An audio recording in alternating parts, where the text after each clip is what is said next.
Ikalimang kabanata. Pinagaling ni Jesus ang isang lalaki sa Bethesda.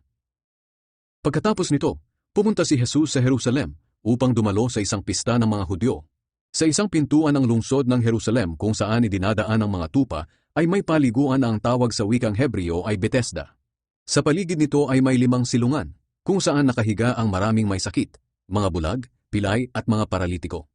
Hinihintay nilang gumalaw ang tubig dahil paminsan-minsan may isang anghel ng Diyos na bumababa at kinakalawkaw ang tubig. Ang unang makalusong sa tubig pagkatapos makalawkaw ng anghel ay gumagaling, kahit ano pa ang kanyang sakit. May isang lalaki roon na 38 taon nang may sakit. Nakita ni Jesus ang lalaki na nakahiga roon at nalaman niyang matagal na itong may sakit. Kaya tinanong siya ni Jesus, "Gusto mo bang gumaling?"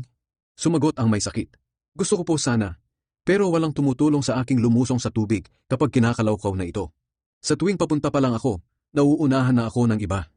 Sinabi ni Jesus sa kanya, "Tumayo ka, buhatin mo ang higaan mo at lumakad." Agad na gumaling ang lalaki. Binuhat niya ang higaan niya at lumakad. Nangyari ito sa araw ng pamamahinga, kaya sinabi ng mga pinuno ng mga Hudyo sa taong pinagaling, "Hindi ba't araw ng pamamahinga ngayon? Labag sa kautusan ang pagbubuhat mo ng higaan." Pero sumagot siya, "Ang taong nagpagaling sa akin ang nag-utos na buhatin ko ito at lumakad." Tinanong nila siya, "Sino ang nag-utos sa iyong buhatin ang higaan mo at lumakad?" Pero hindi nakilala ng lalaki kung sino ang nagpagaling sa kanya, dahil nawala na si Jesus sa dami ng tao. Hindi nagtagal, nakita ni Jesus sa templo ang taong pinagaling niya, at sinabihan, "O magaling ka na ngayon, huwag ka nang magkasala pa, at baka mas masama pa ang mangyari sa iyo." Umalis ang lalaki at pumunta sa mga pinuno ng mga Hudyo. Sinabi niya sa kanila na si Jesus ang nagpagaling sa kanya. Kaya mula noon, sinimulang usigin ng mga pinuno ng mga Hudyo si Jesus, dahil nagpagaling siya sa araw ng pamamahinga. Pero sinabihan sila ni Jesus, "Patuloy na gumagawa ang aking Ama, kaya patuloy din ako sa paggawa." Dahil sa sinabing ito ni Jesus, lalong sinikap ng mga pinuno ng mga Hudyo na patayin siya. Sapagkat hindi lang niya nilabag ang batas tungkol sa araw ng pamamahinga, kundi tinawag pa niyang sariling Ama ang Diyos, at sa gayoy ipinapantay ang sarili sa Diyos. Ang kapangyarihan ng anak ng Diyos. Kaya sinabi ni Jesus sa kanila, "Sinasabi ko sa inyo ang totoo. Ako na anak ng Diyos ay walang magagawa kung sa sarili ko lang, kundi ginagawa ko lang ang nakikita ko na ginagawa ng aking Ama. Kaya kung ano ang ginagawa ng Ama, ay siya ring ginagawa ko bilang anak. Minamahal ng Ama ang anak, kaya ipinapakita niya sa anak ang lahat ng ginagawa niya. At higit pa sa mga bagay na ito ang mga gawain ipapakita niya sa akin na gagawin ko para mamangha kayo. Kung paanong ibinabangon ng Ama ang mga patay at binibigyang buhay ang mga ito, ganoon din naman binibigyang buhay ng anak ang sino mang gusto niyang bigyan ito. Hindi ang Ama ang hahatol sa mga tao, kundi ako na kanyang anak, dahil ibinigay niya sa akin ang lahat ng kapangyarihang humatol, upang parangalan ng lahat ang anak, tulad ng pagpaparangal nila sa Ama. Kaya ang hindi nagpaparangal sa anak, ay hindi rin nagpaparangal sa Ama na nagsugo sa kanya. Sinasabi ko sa inyo ang totoo.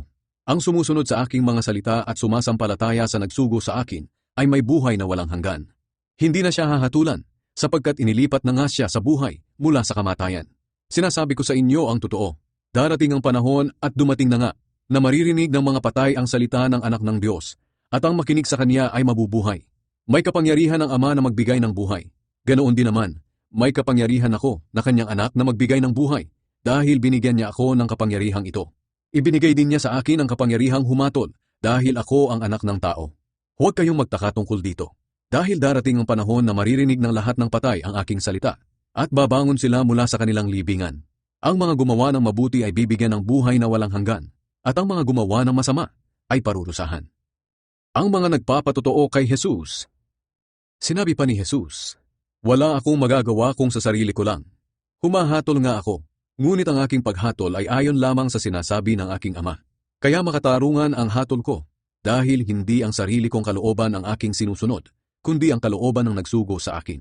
Ngayon, kung ako lang ang nagpapatotoo tungkol sa aking sarili, magduda kayo sa sinasabi ko. Ngunit may isang nagpapatotoo tungkol sa akin, at alam kong totoo ang kanyang sinasabi. Maging si Juan na tagapagbautismo ay nagpatotoo tungkol sa akin.